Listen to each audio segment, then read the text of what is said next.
Hello दोस्तों, Hindi स्टोरिया channel आपका अभिनंदन करता है। कहानी सुनने के लिए आपका धन्यवाद। कहानी पसंद आए तो लाइक और सब्सक्राइब जरूर करें। बिना देरी किए चलिए कहानी शुरू करते हैं। एक बार की बात है, एक घने जंगल में विशाल बरगद का पेड़ था। उस पेड़ पर बहुत सारे तोते रहा करते थे।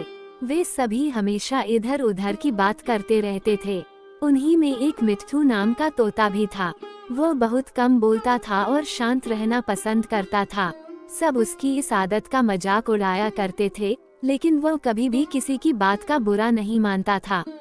एक दिन दो तोते आपस में बात कर रहे थे। पहला तोता बोला, मुझे एक बार बहुत अच्छा आम मिला था। मैंने पूरे दिन उसे बड़े चाव से खाया।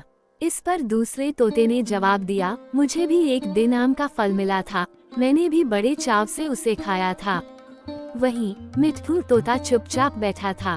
तब तोतों के मुखिया ने उसे देखते हुए कहा, अरे हम तोतों का तो काम ही होता है बात करना, तुम क्यों चुप रहते हो? मुखिया ने आगे कहा, तुम तो मुझे असली तोते लगते ही नहीं, तुम नकली तोते हो। इस पर सभी तोते उसे नकली तोता कहकर बुलाने लगे, लेकिन मिट्ठू तोता फिर भी चुप था। ये सब चलता रहा। फिर एक दिन रात में मुखिया की बीवी का हार चोरी हो गया। मुखिया की बीवी रोती हुई आई और उसने पूरी बात बताई। मुखिया की बीवी ने कहा, किसी ने मेरा हार चोरी कर लिया है और वो हमारी ही झुंड में से एक है। ये सुनकर मुखिया ने तुरंत सभा बुलाई। सभी तोते तुरंत सभा के लिए इकट्ठा हो गए। मुखिया ने कहा, मेरी बीवी का हार चोरी हो गया है और मेरी बीवी ने उस चोर को भागते हुए भी देखा है। वह चोर आप लोगों में से ही कोई एक है। ये सुनकर सभी हैरान हो गए। मुखिया ने फिर आगे कहा कि उसने अपने मुंह को कपड़े से ढक कर रखा हुआ था, लेकिन उसकी चोंच बाहर दिख रही थी। उसकी चोंच लाल रंग की थी।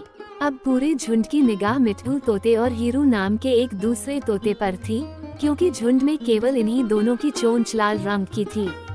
ये सुनकर सभी मुखिया से चोर का पता लगाने के लिए बोलने लगे, लेकिन मुखिया ने सोचा कि ये दोनों मेरे अपने हैं, मैं कैसे इनसे पूछ सकता हूँ कि तुम चोर हो क्या।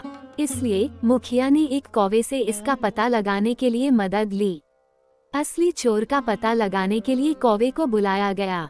कौवे ने लाल चोंच वाले हीरू और मिट्ठू तोते को सामने बुलाया। कौवे ने दोनों तोतों से पूछा कि तुम दोनों चोरी के समय कहाँ थे। इस पर हीरू तोता जोर जोर से बोलने लगा, मैं उस दिन बहुत थक गया था, इसलिए खाना खाकर मैं उस रात जल्दी सोने के लिए चला गया था। वहीं मिट्ठू तोते ने बहुत धीमी आवाज में जवाब दिया। उसने कहा, मैं उस रात सो रहा था।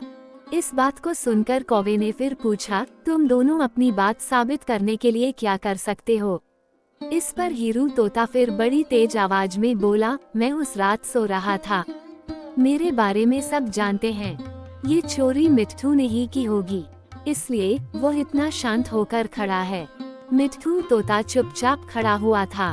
सभा में मौजूद सभी तोते चुपचाप ये सब देख रहे थे।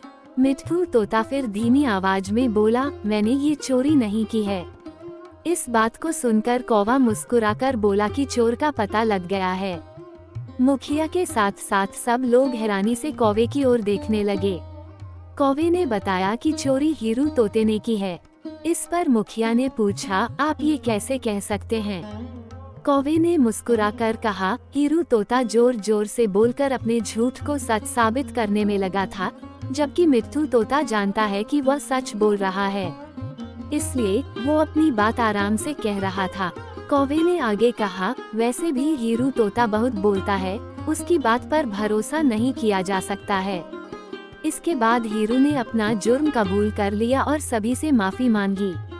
ये सुनकर सभी तोते हीरू तोते को कड़ी सजा देने की बात कहने लगे, लेकिन मिट्ठू तोते ने कहा, मुखिया जी, हीरू तोते ने अपनी गलती मान ली है। उसने सबके सामने माफी भी मांग ली है। उससे पहली बार यह गलती हुई है, इसलिए उसे माफ किया जा सकता है।